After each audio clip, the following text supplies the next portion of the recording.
Hi friends आमी Soma सोमास cooking चैनेले आपनादेर सबाइके स्वागत। आज आमी आपनादेर पेपे और मुग डाल दिए खूबई सुस्वादु एकटी रेसिपि बानिये देखाबो। चलुन ताहले एखोनी रेसिपिटी देखे निन। भिडियोटी भालो लागले लाइक और शेयर करार अनुरोध रइलो। पेपे और मुग डालेर এই রান্নাটি করার জন্য প্রথমে আমি একটা ছোট সাইজের পেঁপে নিয়েছি। এখন এই পেঁপেটার খোসা ছাড়িয়ে ভেতরের বীজটা ফেলে দিয়ে পেঁপেটা ছোট টুকরো করে কেটে নেব। পেঁপেটা আমি ছোট টুকরো করে কেটে পরিষ্কার করে জল দিয়ে ধুয়ে নিয়েছি। এখন চলে যাচ্ছি রান্নাতে। রান্না করার জন্য একটি কড়াই বসিয়েছি। কড়াইয়ের মধ্যে দিয়ে দিচ্ছি হাফ কাপ মুগ ডাল। মুগ ডালটা মিডিয়াম লো ফ্লেমে 2-3 মিনিট খুব ভালো করে ভেজে নেব, যাতে মুগ ডাল থেকে একটা সুন্দর গন্ধ বার হয়। আঁচটা কমিয়ে এটা কন্টিনিউ নাড়াচাড়া করে ভেজে নিতে হবে। ডালটি ভাজার সময় দেখবেন ডালের থেকে খুব সুন্দর একটা গন্ধ বার হয়েছে। সেই পর্যায়ে ডালটা কড়া থেকে নামিয়ে নিতে হবে। ডাল আমার ভাজা হয়ে গেছে। গ্যাস অফ করে ডালটা আমি একটি বাটির মধ্যে নামিয়ে নিচ্ছি। তারপর ওই ডালের মধ্যে দিয়ে দিচ্ছি আমি জল। আর এইভাবে জল পাল্টে 3 বার আমি ডালটা খুব ভালো করে ধুয়ে নেব। ডালটা 3 বার ভালোভাবে ধুয়ে নেওয়ার পর ডালটা আমি এভাবেই রেখে দেব। ডালটা ভিজিয়ে রাখার প্রয়োজন নেই।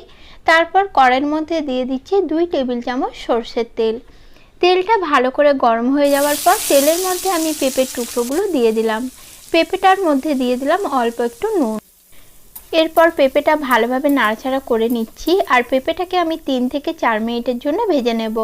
অবশ্যই ঢাকনা দিয়ে ভাজতে হবে, যাতে পেঁপেটা 50% মতো সেদ্ধ হয়ে যায়। ঢাকনা খুলে মাঝে মধ্যে এইভাবে পেঁপেটা নাড়াচাড়া করে নিতে হবে। 4 মিনিট পর ফিরে এলাম। পেঁপেটা দেখুন আমার ভাজা হয়ে গেছে। এখন এই পেঁপেটা আমি তেল থেকে তুলে নেব। এর চেয়ে বেশি ভাজার আর প্রয়োজন নেই। তারপর আমি আরও 1 চামচ তেল এখানে অ্যাড করে দিয়েছি। তেলের মধ্যে একটা গোটা শুকনো লঙ্কা ও হাফ চামচ দিয়ে দিলাম কালো জিরা ফোড়ন। দিলাম একটা গোটা তেজপাতা 2 ভাগ করে। ফোড়নগুলো একটু ভালো করে ভেজে নিচ্ছি। ফোড়নটা ভাজা হয়ে গেলে একটা বড় সাইজের কুচিয়ে রাখা পেঁয়াজ আমি এখানে দিয়ে দিলাম। পেঁয়াজটা এখন ভালো করে ভেজে নেব। আপনারা যদি এই রেসিপিটি নিরামিষ করতে চান তাহলে এখানে পেঁয়াজটা দেওয়ার প্রয়োজন নেই। আদা, কাঁচা লঙ্কা ও টমেটো কুচি একসঙ্গে পেস্ট করে এখানে দিয়ে দিতে পারেন। পেঁয়াজটা আমার ভালো করে ভাজা হয়ে গেছে। এই পর্যায়ে আমি এখানে দিয়ে দিচ্ছি একটা বড় সাইজের কুচিয়ে রাখা টমেটো। তারপর দিলাম 1 চামচ আদা ও রসুন বাটা। আর দিয়ে দিলাম হাফ কাপ মতো জল। এরপর দিচ্ছি হাফ চামচ হলুদ গুঁড়ো, হাফ চামচ ধনে গুঁড়ো, হাফ চামচ জিরা গুঁড়ো আর দিচ্ছি 1 চামচ কাশ্মীরি লাল লঙ্কার গুঁড়ো। এখন সব কিছু খুব ভালো করে মিশিয়ে নিচ্ছি। মেশানো হয়ে গেলে মশলাটা আমি 2 থেকে 3 মিনিট ধরে মিডিয়াম লো ফ্লেমে খুব ভালো করে কষিয়ে নেব। দিয়ে দিচ্ছি স্বাদ অনুযায়ী নুন। যেহেতু পেঁপে ভাজার সময় নুন দিয়েছিলাম, তাই এখানে নুনটা একটু স্বাদ বুঝে দিতে হবে। মশলা ভালোভাবে মিশিয়ে নেওয়ার পর আমি এখানে 2টো কাঁচা লঙ্কা অ্যাড করে দিলাম। এখন মশলাটা 2 মিনিটের জন্য ঢেকে দিয়েছিলাম। 2 মিনিট পর ঢাকনাটা খুলে মশলাটি নাড়াচাড়া করে নিচ্ছি। আর এখন দেখুন মশলাটা আমার ভালোভাবে কষানো হয়ে গেছে। এই পর্যায়ে ভেজে রাখা মুগ ডালটা আমি এখানে দিয়ে দিলাম। মুগ ডালটাও মশলার সাথে ভালো করে মিশিয়ে নেব।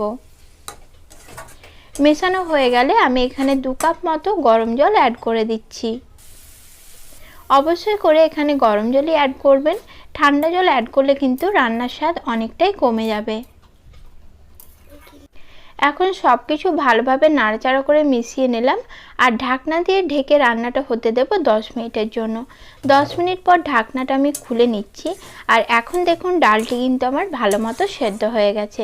এই রান্নাতে ডালটি এমনভাবে সেদ্ধ করতে হবে যাতে ডালটা একদম ঘেটে না যায়, আবার ভালোভাবে সেদ্ধও হয়। এই পর্যায়ে ভেজে রাখা পেঁপেটা আমি দিয়ে দিলাম। তারপর দিয়ে দিলাম আরও 1.5 কাপ মতো গরম জল। সব কিছু আবারও ভালো করে মিশিয়ে নিয়েছি। এরপর আরও 5 মিনিটের জন্য আমি এটা রান্না করব। এরপর ঢাকনা দিয়ে ঢেকে গ্যাসের ফ্লেমটা মিডিয়ামে রেখে দিয়েছি। 10 মিনিট পর ঢাকনাটি আমি খুলে নিচ্ছি।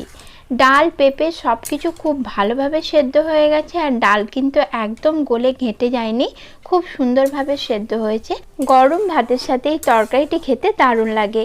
আর এই তরকারিটি যখন আরেকটু ঠান্ডা হবে তখন এটা আরও ঘন হয়ে যাবে। তাই এই পর্যায়ে গ্যাসটা আমি অফ করে দিচ্ছি, আর তরকারিটি একটু ঠান্ডা করে নিয়ে আমি সার্ভ করে নিচ্ছি। আর ঠান্ডা হওয়ার পর তরকারিটি একদম মাখো মাখো তৈরি হয়েছে। আপনাদের রেসিপিটি কেমন লাগলো আমাকে কমেন্টে অবশ্যই জানাবেন। নমস্কার বন্ধুরা, সকলেই ভালো থাকবেন।